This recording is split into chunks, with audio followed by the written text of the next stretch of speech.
മുഖ്യമന്ത്രിയുടെ നവകേരള സദസ്സിൽ സമർപ്പിച്ച നിവേദനത്തിൽ തീരുമാനം വൈകുന്നതിൽ പ്രതിഷേധിച്ച് മാമലക്കണ്ടം സ്വദേശി ബെന്നി കാക്കനാട്ട് നടത്തിയിരുന്ന നിരാഹാര സത്യാഗ്രഹ സമരം പിൻവലിച്ചു.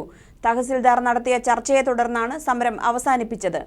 5 ദിവസമായിട്ടും അധികാരികൾ തിരിഞ്ഞു നോക്കാതിരുന്നതോടെ ബെന്നി ആത്മഹത്യ ഭീഷണി മുഴക്കിയതിനെ തുടർന്നാണ് തഹസിൽദാർ ചർച്ചയ്ക്ക് തയ്യാറായത്. ലഭിച്ച ഉറപ്പുകൾ പാലിച്ചില്ലെങ്കിൽ ആത്മഹത്യ ചെയ്യുമെന്ന് സമരം പിൻവലിച്ച ശേഷം ബെന്നി വ്യക്തമാക്കി. മാമലക്കണ്ടം കാക്കനാട് ബെന്നി ജോസഫിന്റെ നിരാഹാര സമരം 5ാം ദിവസമാണ് പിൻവലിച്ചത്. കുട്ടമ്പുഴ പഞ്ചായത്ത് ഓഫീസിന് മുൻപിലായിരുന്നു സമരപന്തൽ.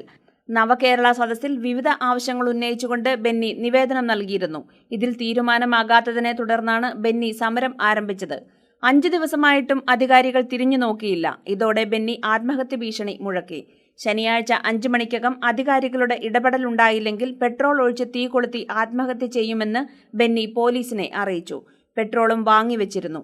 അറസ്റ്റ് ചെയ്ത് മാറ്റാൻ എത്തിയപ്പോൾ ബെന്നി പെട്രോൾ കന്നാസ് കയ്യിലെടുത്ത് ആത്മഹത്യാ ഭീഷണി മുഴക്കിയതോടെ പോലീസ് പിന്മാറി.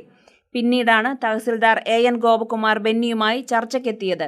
ചില ഉറപ്പുകൾ തഹസിൽദാർ നൽകിയതോടെ സമരം പിൻവലിക്കാൻ ബെന്നി തയ്യാറായി. പട്ടയം സംബന്ധിച്ചുള്ള പ്രശ്നങ്ങളെല്ലാം നമ്മൾ ഉടൻ തന്നെ പരിഹരിക്കുമെന്നും ജൂൺ മാസം തന്നെ നമ്മൾ അവിടുത്തെ സർവേ ആരംഭിക്കാൻ സാധിക്കുമെന്നും അറിയിച്ചിട്ടുണ്ട്.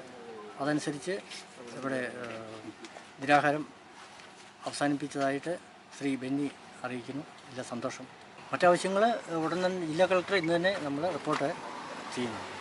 കുട്ടമ്പുഴ മാമലക്കണ്ടം റോഡ് ഉൾപ്പെടെ തകർന്നു കിടക്കുന്ന റോഡുകൾ സഞ്ചാരയോഗ്യമാക്കുക, പട്ടയം അനുവദിക്കുക, കുട്ടമ്പുഴ കുടുംബാരോഗ്യ കേന്ദ്രത്തിൽ കിടത്തി ചികിത്സ ആരംഭിക്കുക, ആനക്കയം ബ്ലാവന മടികണ്ടഞ്ചാൽ ഇഞ്ചത്തൊട്ടി എന്നീ പാലങ്ങൾ നിർമ്മിക്കുക, വന്യമൃഗശല്യം പരിഹരിക്കുക തുടങ്ങിയ ആവശ്യങ്ങളാണ് ബെന്നി കാക്കനാട്ട് നവകേരള സദസ്സിൽ നൽകിയ നിവേദനത്തിൽ ഉന്നയിച്ചിട്ടുള്ളത്.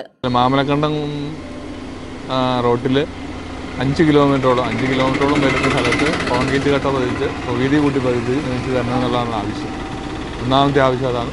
രണ്ടാമത്തെ ആവശ്യം മാമലക്കണ്ടം പ്രദേശത്തല്ല കോതമംഗലം താലൂക്കിലെ മുഴുവൻ കർഷകർക്കും പട്ടയം നൽകുക എന്നുള്ളതാണ് എൻ്റെ ആവശ്യം. മൂന്നാമത് വരുന്ന ആവശ്യം, ഞാൻ ഈ പഞ്ചായത്ത് ആശുപത്രി, ഇവിടെ ഒരു ഹെൽത്ത് സെൻ്റർ ഉണ്ട്, അവിടെ രോഗികളെ കിടത്തി ചികിത്സിക്കാനുള്ള ഒരുക്കുക എന്നുള്ളതാണ് എൻ്റെ മൂന്നാമത്തെ ആവശ്യം. നാലാമതായി ഞാൻ ഉന്നയിച്ചിരിക്കുന്ന ആവശ്യം മാമലക്കണ്ടത്ത് മുഴുവൻ റോഡുകളും ഗതാഗത യോഗ്യമാക്കി തരിക. ഗ്രാമപഞ്ചായത്ത് പ്രസിഡന്റ് കാന്തി വെള്ളക്കയ്യൻ നൽകിയ നാരങ്ങ നീര് കുടിച്ചാണ് ബെന്നി സമരം അവസാനിപ്പിച്ചത്. തഹസിൽദാർ നൽകിയ ഉറപ്പ് പാലിച്ചില്ലെങ്കിൽ ആത്മഹത്യ ചെയ്യുമെന്ന് ബെന്നി മുന്നറിയിപ്പ് നൽകിയിട്ടുണ്ട്. ഇതിൽ മാറ്റം വന്നാൽ ഞാൻ പഞ്ചായത്ത് ഓഫീസിന് മുന്നിൽ ഞാൻ പറഞ്ഞ ആത്മഹത്യ തന്നെ മാർഗമുള്ളൂ. വേറെ മാർഗങ്ങളൊന്നും തന്നെ എൻ്റെ ഇല്ല. എനിക്ക് ഒറ്റയ്ക്ക് ചെയ്യാവുന്നൊരു കാര്യം അതാണ്. ഞാനത് ചെയ്തത്. അതാണ് എനിക്ക് പറയാനുള്ള കാര്യം. ഇവർ പറയുന്നതിൽ പരിപൂർണ്ണ വിശ്വസിച്ചല്ല. ഇതിന് ഈ പറഞ്ഞ ജൂൺ 9 വരെ ഞാൻ കാത്തിരിക്കും. അതിനുശേഷം ഈ നടപടി ഉണ്ടായില്ലെങ്കിൽ ഞാൻ ഇത് ചെയ്യും. News desk KCV news.